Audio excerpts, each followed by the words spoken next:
Welcome to Amplifying Recruitment. In this episode, I'm joined by ED&I champion Jo Major.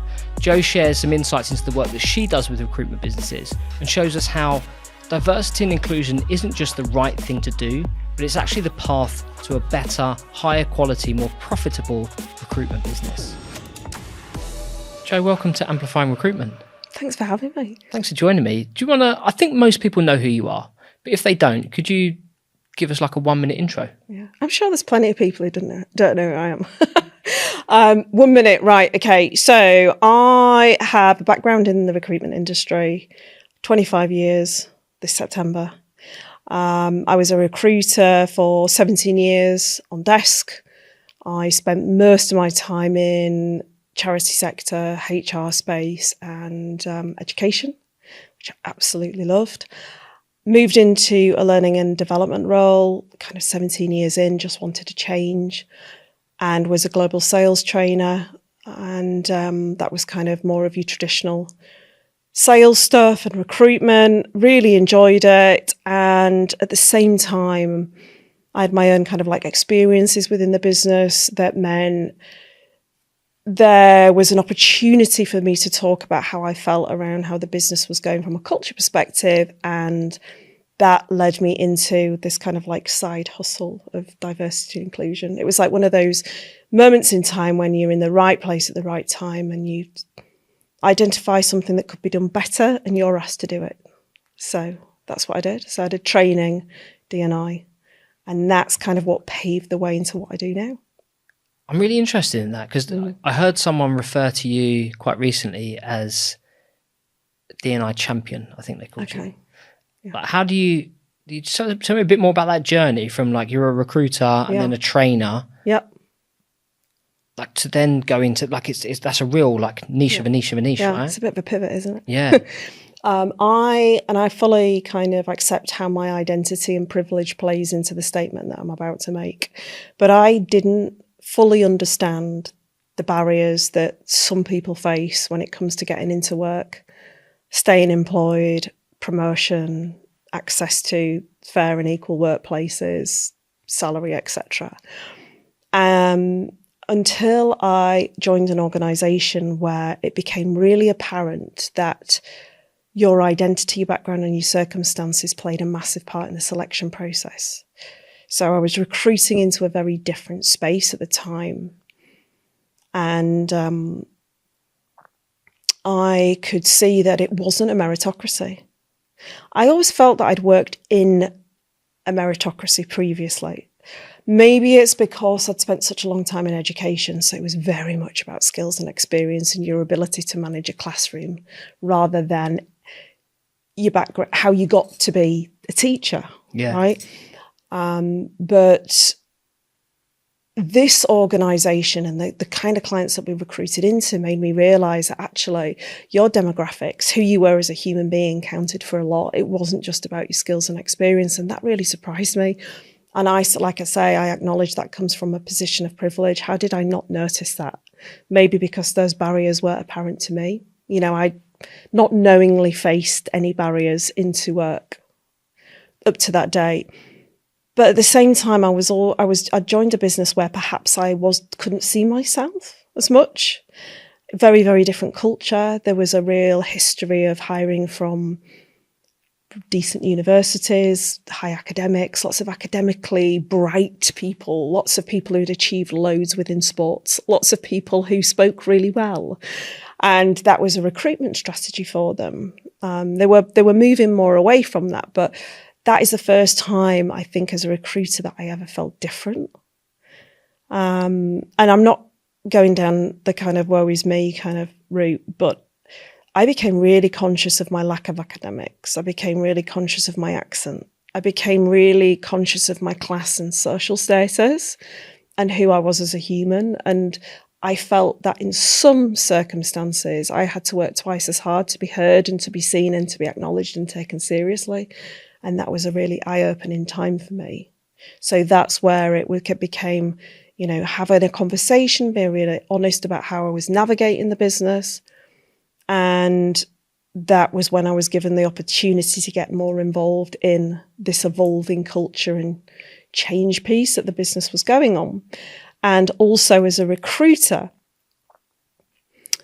being somebody who could hold that type of conversation in front of clients. So I was being put in front of law firms and banks and hedge funds to go and talk around our diversity and inclusion credentials.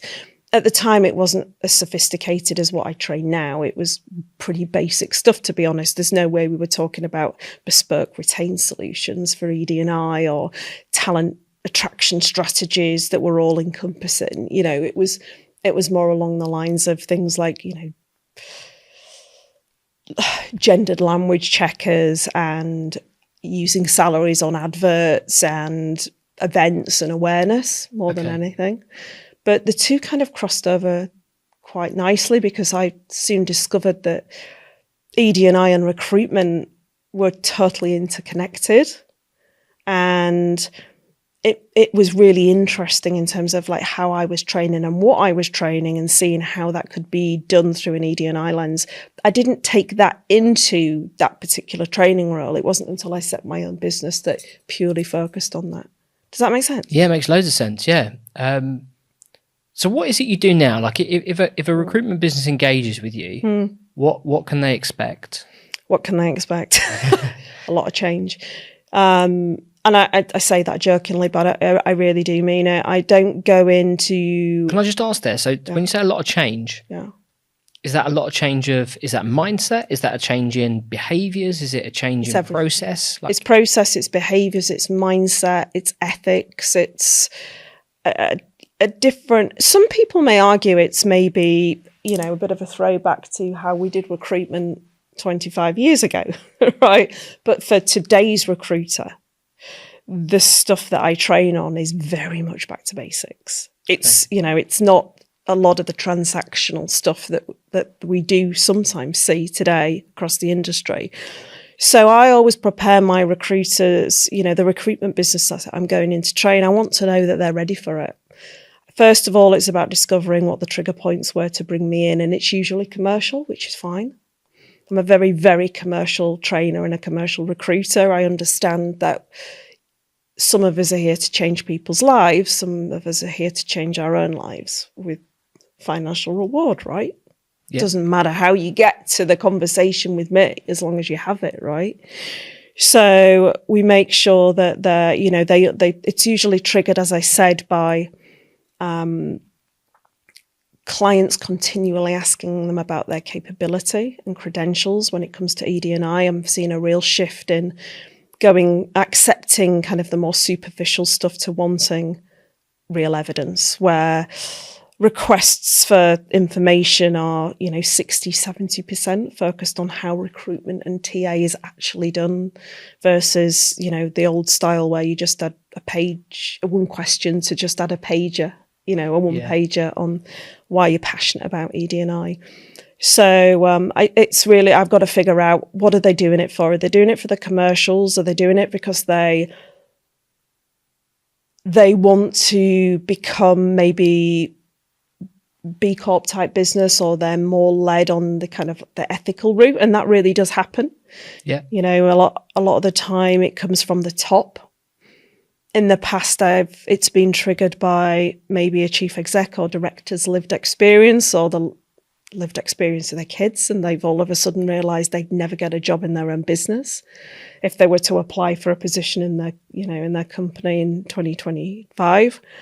But it's making sure that they understand that I'm going to go in and suggest different ways of working, and I'm all about bringing in process and detail into recruitment, adding extra layers, maybe taking out the more transactional stuff, bringing in more thoughtful, retained or exclusive work, moving away from contingent perm stuff, looking at like more strategic building of talent pools, kind of long-term, redeveloping and evolving websites, remodeling the candidate experience, looking at how we collect data, how we become more data-led, data solution focused for clients, how we're going to really crank up our professional services. So if I was to play this out hypothetically, I'm a recruitment business owner. Say, Joe, we're getting more and more requests from clients for access to diverse talent pools. I've been told you're the person to help us with that. And so you understand that it's commercially motivated, and hopefully I'm a good person as well, and there's some ethical morality behind it as well. Like, what do those sessions look like? Who are they with, and what are the how does that play out? So I really love modular learning when it comes to training, especially with the types of stuff that I train. I think I'm more. There's quite a lot to it. I really break it into 6 component parts, and delivering that over, in your kind of like boot camp type of training environment is a lot for recruiters to take on. So I always suggest, bite-sized sessions, in person or virtually. I set the business up during COVID, so it's, it went from virtual into the training room. But what I want them to do is become really familiar with the stuff that we're talking about and the theory, but also the practical, and play with it, whether that's week by week or month by month, whatever we have in between those sessions. So they're actually putting what they're learning into practice, like straight away, to do the whole kind of ED&I and recruitment landscape in, a boot camp style type of training session, whether it be 2 days or 3 days would be a lot. So I try and encourage them to take a modular approach to it. I also do light audit. So before I even start delivering the training, I will do an inclusive and accessible recruitment audit of their business. It sounds a lot more comprehensive than it actually is, right? You do a really big, deep audit and you get this massive report. But I guess because I've been having these conversations for 4 years, I know what to expect. I usually can predict where they're going to be at on their journey. So I know where to come in and advise. And for me, I'm all about helping my clients achieve small stuff to start off with. Okay. I want them to develop a 6-month roadmap, and maybe 12 to 18 month program of change. I don't want to bombard them with all the component parts of inclusive, accessible and equitable recruitment and say, right, you've got to get it done in 6 months.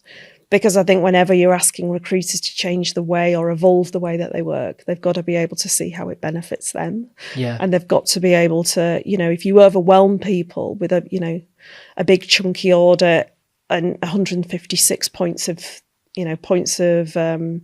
evolution, then they're just going to be like really overwhelmed. So it's about the small achievable stuff that will improve client services, recruiter performance, recruiter results and candidate experience. So that's all in the, in all the piece that I offer support with. I've also got a resource hub, which is becoming really popular. So I can drop cheat sheets and guides and research, and I'm very much about keeping recruiters informed of what's going on in the talent attraction side of things as well. So they're really plugged into the whole pestle piece, and also, what clients and TA are telling us that they want. And in that resource hub, there's a blend of, in-house and agency stuff as well, because I support both. Yeah. And ideally, I want both of them talking to one another about this topic. I also have an e-learning piece. So with the, can I just take you back? So you said the 6 modules. Like what are they? What are like the headline things there, like topics, I suppose, for those? So we've got an introduction to diversity and inclusion, which and this is all recruiter language. This is designed by me as a recruiter for recruiters. So it's stuff that's important to them on desk, things that will resonate with them, things that will make them understand the commercial benefits and the reason why we're having the conversation and the training in the first place. There's quite a lot of data and research in that. We also look at lived experience, so I get them to connect in with hearts and minds as well, so they really understand the lived experience of marginalised candidates who are our diverse talent, right? Yeah. I mean, often I find that we don't humanise the topic enough, and we're not. And so right from the get-go, I want them to centre humans in the training and the thought process. And it's really interesting that bit. It really flicks a switch with a lot of people. We look at the importance of the Equality Act. I mean, it is unbelievable how many recruiters are not trained on the Equality Act 2010. It's good. I think as a separate thing, it plays in. I was having a conversation with someone before Christmas about should it be a licensed profession, recruitment? Yes.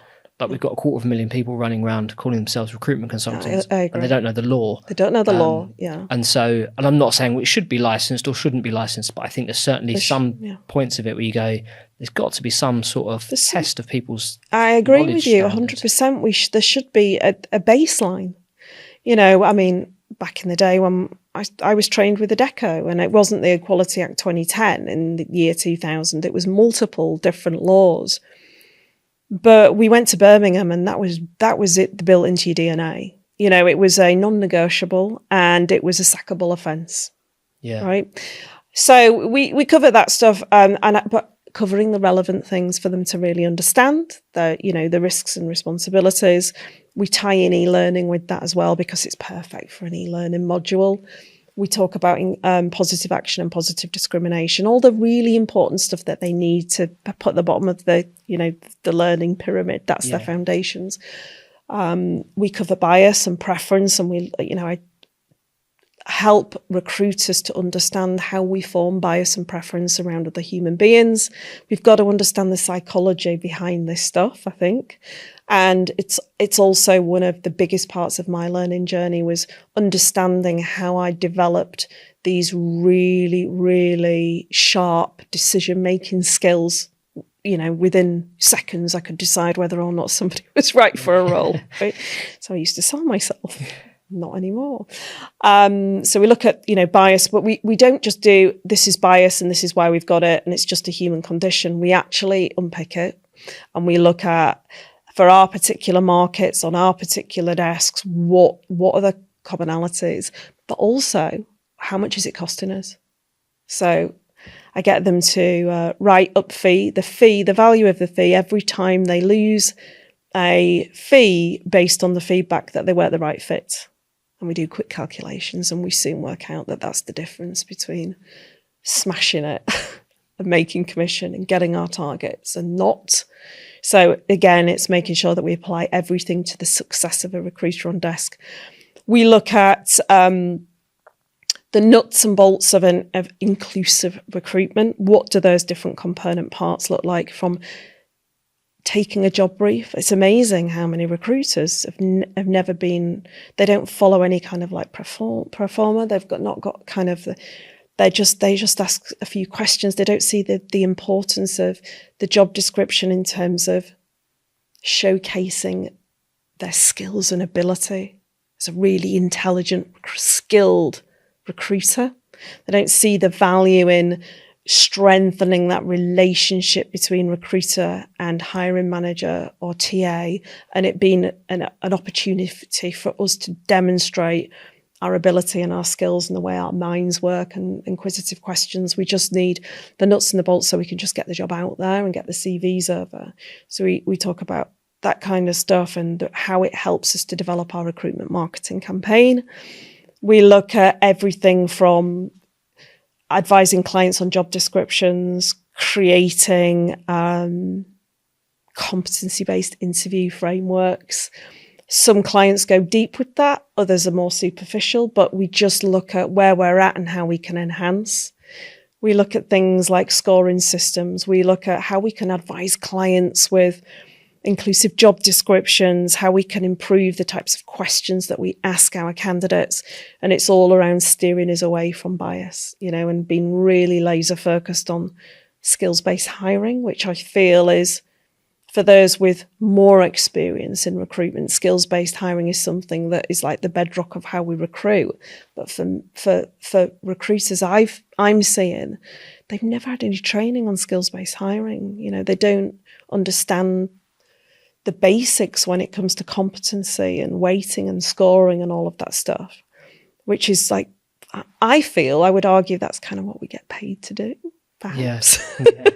Then we look at the whole recruitment marketing piece, social media, personal brand, going beyond writing job adverts that we put through, gender decoders?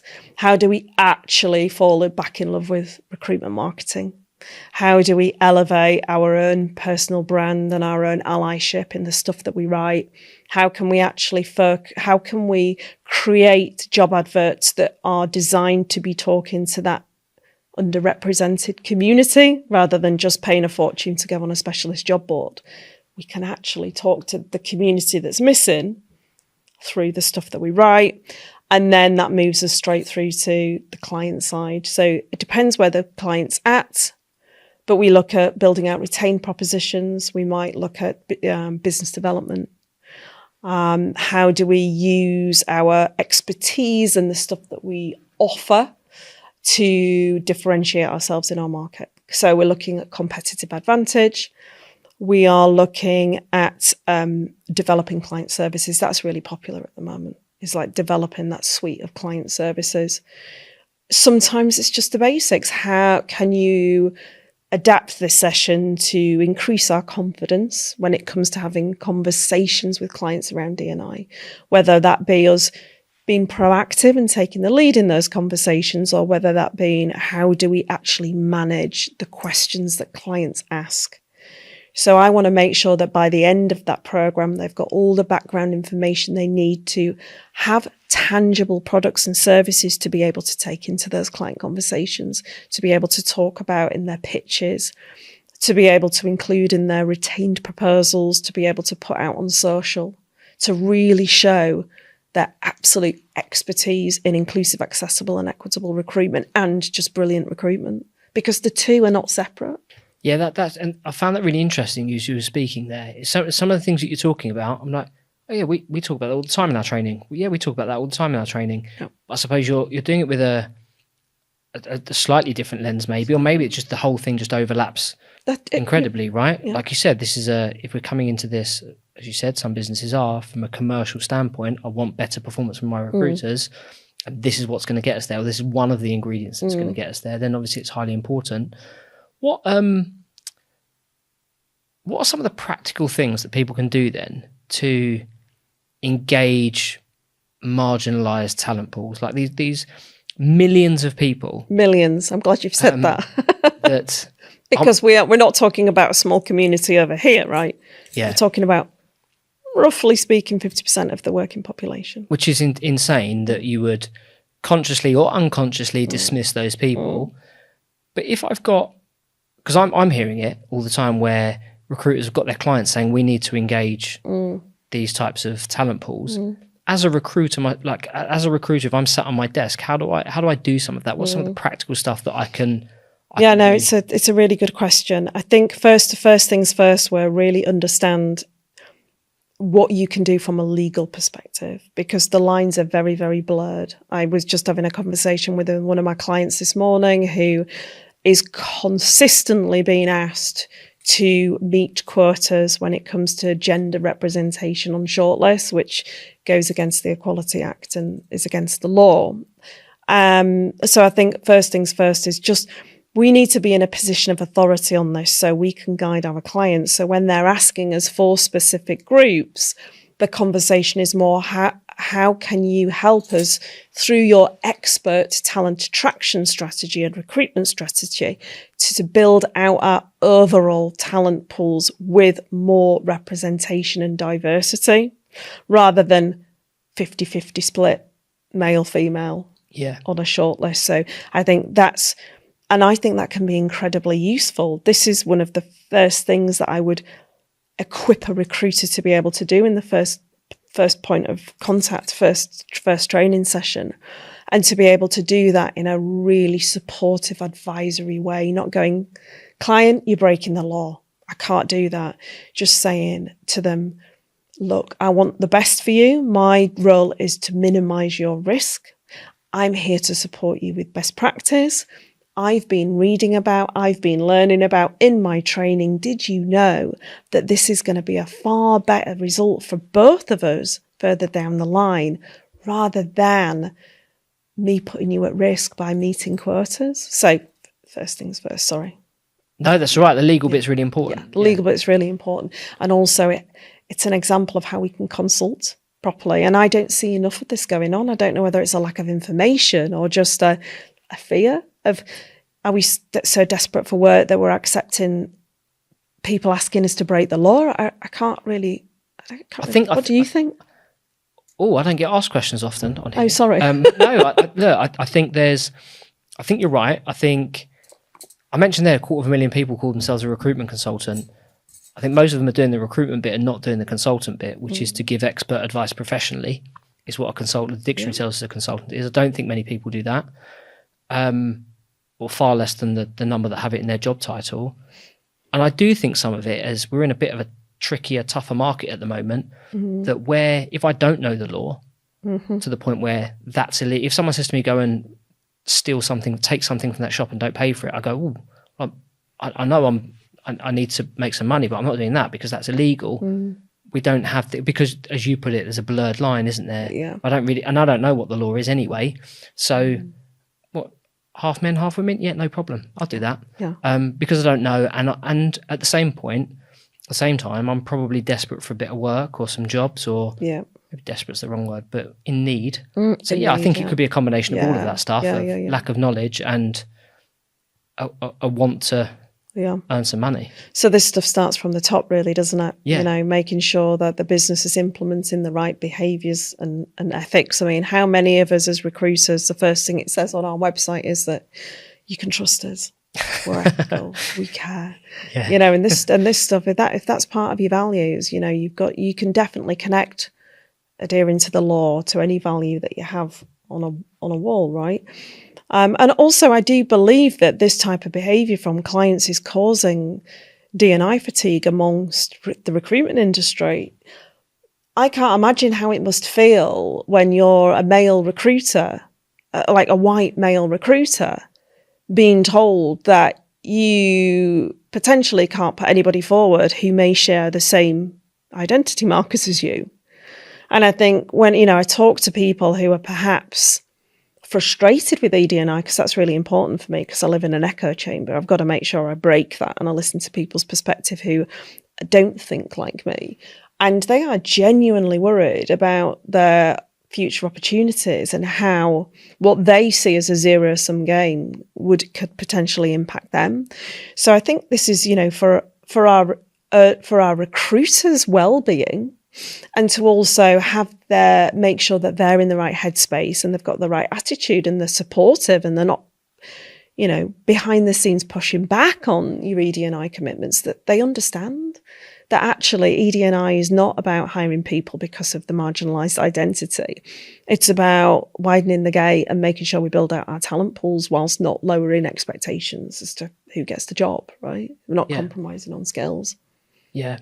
So just back to the practical, sorry, the practical thing of like a recruiter sat at their desk, listens to this, and maybe let's go one step further with that. Maybe their boss is like, no, don't believe in all that EDI stuff. Don't need to worry about that. You crack on, do some deals, Johnny. Do some deals. Like, what can Johnny do to be a more aware recruiter? What are some of the practical steps that he can take to provide that service?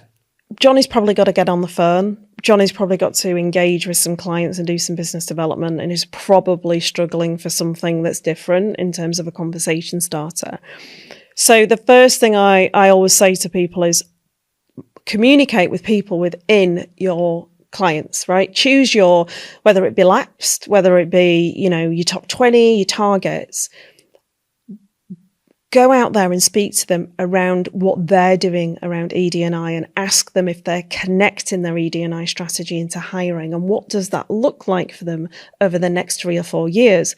Because as a business, you're starting to think more and more about this, or as a recruiter, this is something of interest. I am not an expert in this area. However, I am aware that there is more pressure to develop representative talent pools, and more of your competitors are looking at skills-based hiring strategy, especially with, you know, the takeover of automation and AI that we've seen in candidate application processes. Therefore, I'm really interested in getting your take on that. And so 20 of those conversations with your prospects or your current clients or, your lapsed clients is going to give that recruiter a lot of information and insight into what's going on and get them used to talking about it. Because we're not going, hey, I want a conversation with you so I can tell you what to do. I want a conversation so I can listen to you. And it'll be the first time that and I've seen my recruiters do this. And I give them a little script, to help them build the confidence. And it's the feedback is that client had never taken my call. I have never spent so long on the phone. I was the first person that had ever asked that HR director that question. I actually ended up getting put through to somebody else and therefore spent an hour on the telephone. I got a meeting out of it. I've now developed enough to write a few bits and pieces on LinkedIn to take it out. I've now got enough to write a newsletter about it, right? I've now got enough to start to think about what's the next step with those clients. Do we build, a thought leadership group? Do we put an event on? For me, it's all about taking our clients on the journey with us. And the first thing to do before we start piling into inclusive recruitment processes is start to have conversations with clients so we can figure out who's hot and who's not, if that makes sense, like you would do with anything. Yeah, it's again really interesting that the question we get a lot is, how do I learn more about my market? Well, go and speak to people in your market and ask them some questions rather than Googling it and ChatGPT. Go and get on the phone, have some real conversations with some real people and see what comes back. Yeah.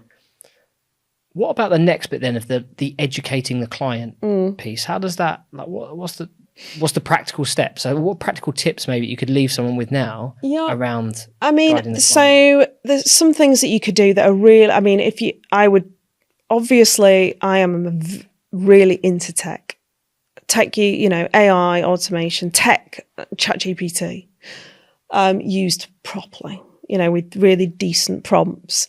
That is your best friend. So I integrate ChatGPT-4 into all of my recruiter training because, I might explain a concept like what you could do is the next time you get a job description through from a client, run it, do an audit on it, do an inclusion audit on it, and send it back to the client with your recommendations. You'd freak out. Yeah. You'd be like, Joe, how can I do that? I'm not you. Yeah, you might not be me, but here's a prompt, right? Use that with the job description. Tell me what, we do it live. They see the results. It's not rocket science. And immediately we've got an improved job description. Now you can use that as client engagement, right? Our clients put their, our prospects put their job descriptions on LinkedIn. They put them on their website. So often those job descriptions are 10 years old and clunky as, clunky AF. And who doesn't want some free advice and some expertise from somebody who's making some progress in this area? So it could be doing that, and it is utilizing the technology that you've got. So I heard the other day that heard this a couple of times now over the last few months, that some recruitment businesses have banned ChatGPT off the sales floor. And I cannot get my head around how it's like saying you can't use the internet anymore. Yeah. Or, when the internet came out.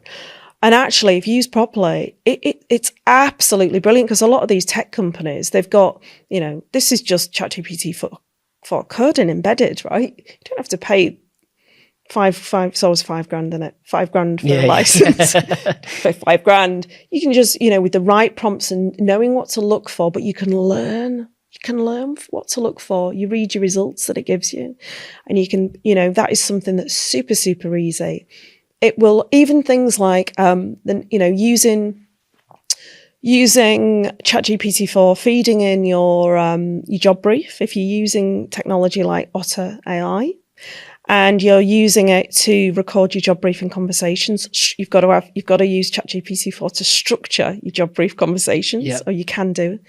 And then putting your Otter AI, you copy it. I don't like the kind of ChatGPT version of Otter AI. I don't think it's smart enough. It's not sophisticated enough for me.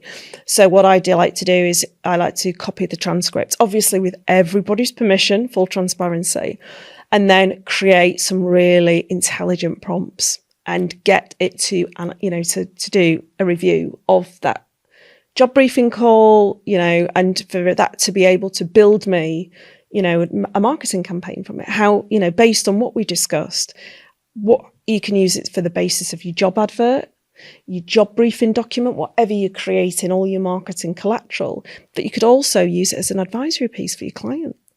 Okay, you can put your modified and accurate job description into ChatGPT-4, make it really clear what the non-negotiables are, because you've discovered that in your job brief. What are the 4 things, skills-based, competency-based, that this client desperately needs? Here's the JD, here's the job brief conversation. Create me 3 smash them out of the park questions to ask every candidate, and tell me what I should be looking for. Can you create a weighting and scoring grid for me with that? Done in a matter of seconds. Now, that might seem really, really scary. So we meet people where they're at. If it's an experienced recruiter, we can go deep with that. But if it's if you're new to recruitment, it just helps to give new recruits structure to job brief conversations and pre-screening conversations, doesn't it? Yeah. And then when we're then presenting our shortlist to our clients, instead of doing this really subjective overview where we basically interpret the CV, the client can see it, we're actually saying, right, so what we've done is we've qualified those 3 things that you said were deal breakers in our job brief discussion. We've qualified those deeply, and these are the results. And you're talking to your client through the results of what your candidate said. And we know what our candidate said because we've got it on Otter, right? Yeah. So it's threaded through absolutely everything. Does that make? Is that not overcomplicating things? No, you're not overcomplicating. No, I think if anything, it simplifies it. I think it's bizarre. You said like a ChatGPT being banned. I've seen some resistance to it, but banning it, I think, is wild. Yeah. Do you get? But it got me thinking. There, do you get resistance to the training? Well, I imagine you must have had examples where people are like, well, no, my clients just want it this way, or I just want to do it this way. Yeah. And I'm a recruiter by trade. I understand it. Would I push anything onto a client they didn't want? No. Would I talk about it and try and, tease them a little bit and get them interested? Yes. But what I always say to anybody saying that this is just not going to interest my clients, well, just do business as usual for those clients who are not interested. They will be eventually. Yeah. But just reframe it. Talk about skills-based hiring instead of inclusive recruitment, because it's fundamentally very, very similar, the same thing. But what I want to do is to help you build out a recruitment process and a talent recruitment marketing strategy for those clients who want it. So as soon as the conversation turns to diversity and inclusion or quotas, you've got it in your back pocket. You can pull it out and you can get it on retained or exclusive. Like, that's the dream, isn't it? Yeah. Retained work. Think about, just run your desk, your business as usual, because, as recruiters, we are thought leaders and we are experts in talent attraction strategies and recruitment and hiring. So if we haven't got a form of communication with clients where we're helping them to keep on top of an evolving candidate expectations and also evolving technology, then we're missing a trick, aren't we, with our thought leadership? We're not just being paid big bucks, are we, just to fill jobs and send CVs and whatnot. We're being paid for our brain and our thinking and our intelligence. So there is it's like anything, isn't it? When we do our marketing campaigns, we just drip feed bits of information until they're ready to find out more. I'd say let's do exactly the same thing, but we can bring the horse to water. We can't make everybody drink. But what I want to do is when they're ready, you're not doing what everybody else is doing and agreeing to the nonsense.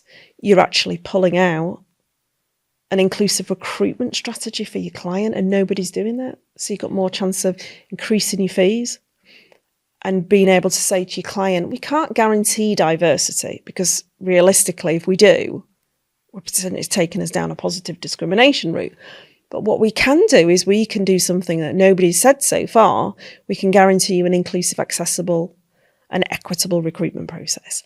And if we do this on repeat for your organisation, in 12 months' time, you'll start to see a change in demographics. Are you in with us? Brilliant. Because this is a partnership.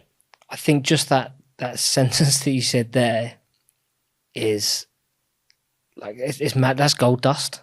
Of go and take that piece, like anyone listening to that, copy what Joe just said and go and deliver that to your clients, because I think that's the magic bit, isn't it? Yeah.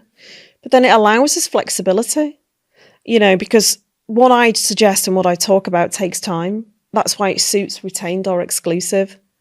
You can do some of the fundamentals to develop your, your contract desks, absolutely, because it increases the quality of your recruitment processes and your candidate experience. But ultimately, inclusive recruitment takes time, and you're going to have opportunities where you've got time to deliver, especially if you've got it retained, but you've got your contingent stuff that's quick turnaround. So for you to then start putting in place what I'm suggesting is going to cost you business. And that makes no commercial sense.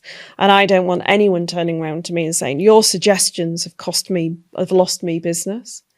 To me, that's never going to be on me. And also, look, I'm a realist. I've run a desk. If somebody had turned around to me and suggested some of the stuff that I suggest now, I'd have gone, have you taken something? Yeah.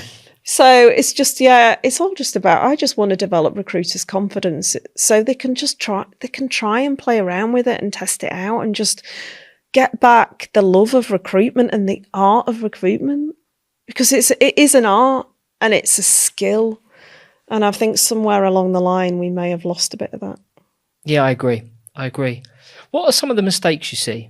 And when I say mistakes, I mean people trying to do the right thing. Yeah. What's some of the stuff that happened? Do you know the thing that I think about here is, I spoke to Emma at Radical Recruit about this. Political correctness. She's amazing. She is amazing. She's amazing. Yeah. She's amazing. She has me on the verge of tears every time. Like, when you said about the stories at the beginning of the sessions, like she's a great storyteller. She's a great storyteller, and she's a lot of the stories she tells are highly, I don't know, they evoke emotions from me. Yeah, of course they do. Yeah. I asked her about this political correctness thing. And what I said is, if I think about not a recruiter, but like my mum, and my mum's definitely not a recruiter. She's a little old lady, but she like you saying that about? No, but she doesn't know how to listen to a podcast, so we're okay. But I know she worries about what she can and can't say. Yeah. And she said something the other week, and she said, "Oh, I heard them say person of colour. I didn't know you were allowed to say that." And it's that political correctness piece that confuses the life out of her. Now, listen, like I said, she's a little old lady, but she's conscious. She's conscious of it, right? And so does that get in the way of people not knowing what the right, like even the like, is it ED&I? Is it DE&I? Yeah, is it D&I? The acronyms do not matter. So I think people, they do like to recruiters sometimes, like, I don't want to say it in case I get it wrong, and then I'm perceived in the wrong way. Yeah, absolutely. So there's a couple of ways of answering that. I think first of all, you are going to get it wrong. Is that right? Is that the wrong way? You might not always say something that sits well with someone, right? I make mistakes now. But am I precious about being corrected in a way that helps me learn and move on? No, because I'm not centering myself in the conversation. I am prepared to get out of my discomfort and go, I'm here to learn. And if somebody says, it's like, it doesn't even matter if it's about D&I, or it's just about how we treat and respect one another. If we say something that may cause offence or upset to somebody else, most people would not want somebody to walk away from that conversation having not had a good experience with you. So it's about just being, developing a little bit of, we talk about it all the time, don't we, in recruitment, our ability to be able to, to deal with, what's the word? Resilience, right? Yeah.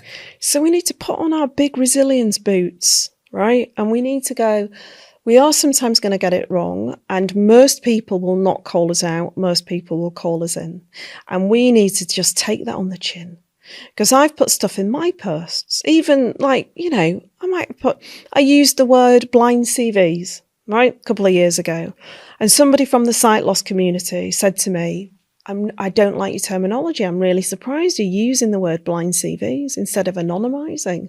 Because, she didn't even owe me an explanation. I was like, of course. I'm not going to.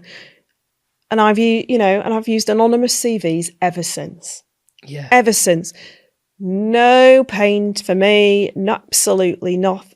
It's the same with what I just said, the sight loss community. I've said,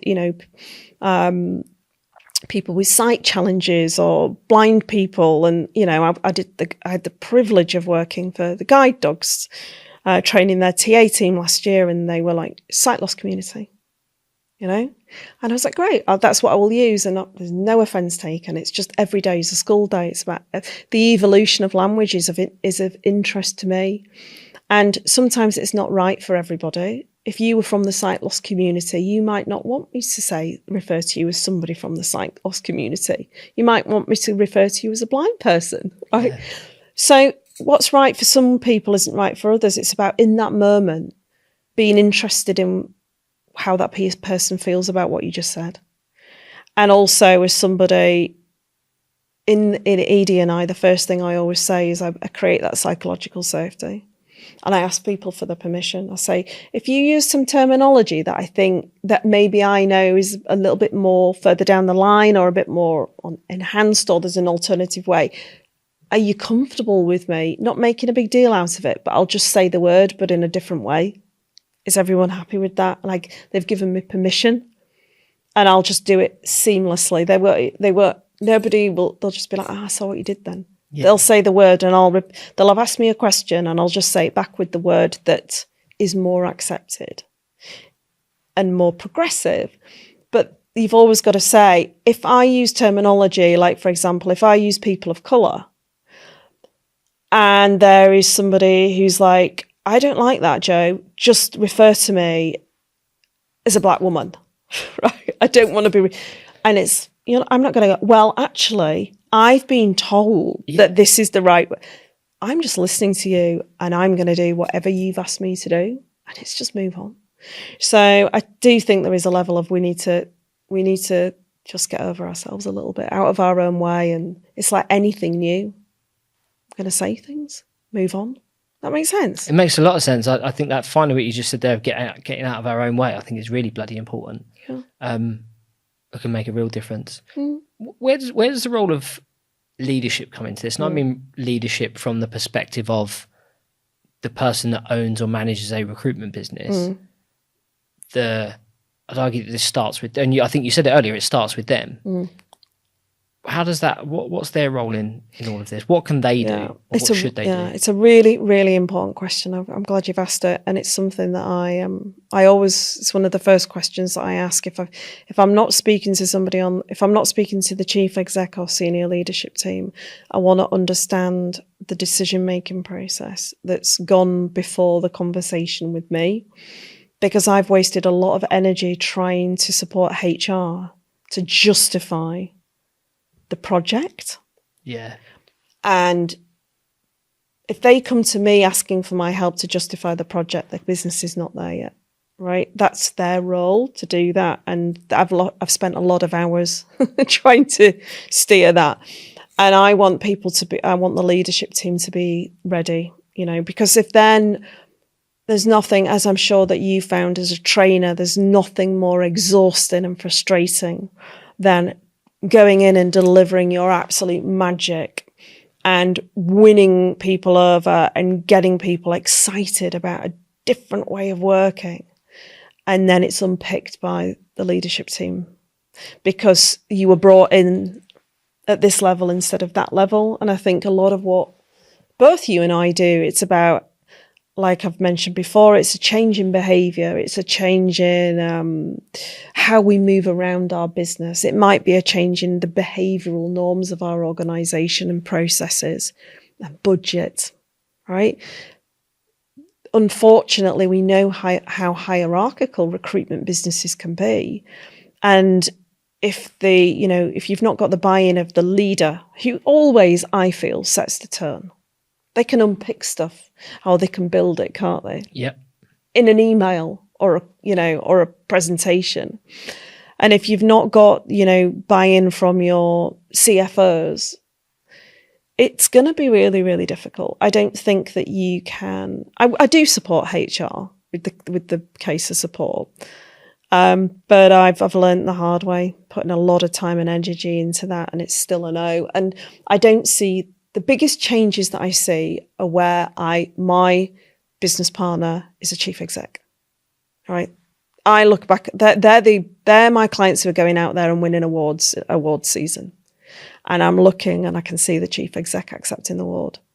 They're the ones that I have done the initial call with, the briefing call with, agreed the training schedule, done the debrief. They're all over me in terms of what are you doing? How's it going? A lot of them are actually in on training. Yeah. They're the ones that I see progress the most. So yeah, it's everything. Is there some practical things people can do? And I think here, 10-person recruitment business, I know that my team need to be more, have more awareness around this topic. What's something that I can do? Like, to lead from the front, it comes from me, right? What can I do to encourage the right behaviours? The first thing, I know this sounds really, really simple, but it's the first thing I get everybody to do is to write their why. I want to see from them, pen to paper or whatever however anyone wants to communicate. But I want that leadership team to write down why this is fundamentally important to them. Why is it important from a human and a commercial perspective? And most importantly, what will happen if they don't do it? And I get them to write that, to communicate internally, but also to communicate to clients and candidates. And I'm really strict with it. I'm like, it cannot sound like a beauty pageant acceptance speech. That's my favourite thing to say, right? It is not about your passion and your commitment and your dedication and you want to change the world for all the underprivileged people, right? We're not accepting the beauty pageant award for for Miss World. We are demonstrating commercially in a human, authentic way why this stuff's important to us as a business and what that's going to mean for us and what clients and candidates can expect. That is and I'm like, I go on their website and take that page down straight away. It's awful. It's a beauty pageant speech. Get rid of it. Put this up. And I get them to think about, because this is researchable, right? I'm not the only one with access to this information. I'm like, what are 5 things realistically that you could do in your first 6 months of doing this work? It might be training. Okay. It could be reviewing policy. It could be looking at something as basic as accessibility on their website. It could be doing a review of which nobody ever talks about, their candidate value proposition. Right? We pump in lots of resources into our client value proposition, but we don't look at our candidate value proposition. We could do simple things like make commitments to ending this, to support in the End Salary History campaign, where we stop supplying our clients with details on candidates' current salaries, which is known to close the gap when we don't, disclose that. There's lots of low-hanging fruit that we could do. And putting that commitment as a leader holds you accountable, doesn't it? Yeah, absolutely. Joe, it's been really interesting. I usually ask a question to everyone that comes on this, and I'd like to ask it slightly differently. So usually I'd ask, what do you think the next 12 months holds for our industry? But I'll ask it slightly differently. What are you hopeful about for the recruitment industry for the next 12 months? A good twist. So, okay. So I am really... What am I hopeful for? What are you hopeful about for the next 12 months of the recruitment industry? I am hopeful that the rapid expansion of automation and AI will force the recruitment industry to go back to basics and go back to being consultants and really looking at the value that they really have to offer their clients, and look at, I'm hopeful that the recruitment industry will really understand all the pestle analysis that we used to do back in the day, will really, really sit down and understand how all of those different external factors, especially technology and AI and automation, are rapidly going to change what we do. I don't think there are lots of influencers who talk about, we've been here before. We all thought that LinkedIn was going to end the industry. We all thought this, we all thought that. But we're already seeing through the research that AI and automation is already costing the industry millions. It's already anything that impacts our client's business and takes out work is going to affect the recruitment industry. So I think we've got to get back to basics. I think we've got to also embrace technology. We have got to almost become the experts in recruitment technology. So we can advise clients, we can use it ourselves, and we also can do proper skills gap analysis for our own recruitment businesses. But we can also do a true SWOT analysis on it. Yeah, people don't do that anymore. We used to do a SWOT analysis on our desk every year, and it was powerful. So we could stay ahead of the curve. And I hope that we get back to doing that stuff. And then we become amazing. We get released to do all that amazing human stuff that I think technology will never, ever replace. We can go back to caring about candidates and improving the candidate journey. And I predict more of a consultative professional services movement and a move away from the transactional recruitment, because I will bet my career on it that automation and AI will take that away in the next 2 years. All that transactional stuff, because it's better than human beings. And when I talk about AI, I've always got to say ethical AI. Yeah. So, I mean, I love our industry. I don't like what it's become. I think we will do a full, what do you say when you say we'll come full circle with this stuff? What do you think? On what I've just said? I agree with a lot of it. I think what I'd like to see, and what I think will actually happen, is I think you'll see companies that, like the one you mentioned earlier about banning AI, they'll disappear. I think the people that have this big thing that really like AI can take your job, it won't as a recruiter. If you're good, it will just remove parts of your job that you hated doing anyway. Exactly. And what it should do, if you're a good recruiter, is give you more human-to-human contact. That's where, if you're a good recruiter, that's where you should want to live. Those, I think we went through a period, didn't we, of people not wanting to be, oh my God, you have to spend 2 hours on the phone. That's a top-down KPI. Whereas I think actually what AI will do is mean that good recruiters spend 2-3 hours on the phone every day and meet someone for breakfast and someone else for lunch, and like human-to-human contact. And that's where we can influence outcomes. And maybe there'll be an increase in the demand for folks like us who can go in and teach recruiters to be brilliant and really, really connect with their responsibility and the art of recruitment. Yeah. Absolutely. Let's hope. Let's hope. Jo, thanks so much for your time today. Thank you. Thanks for listening. Thanks for the questions.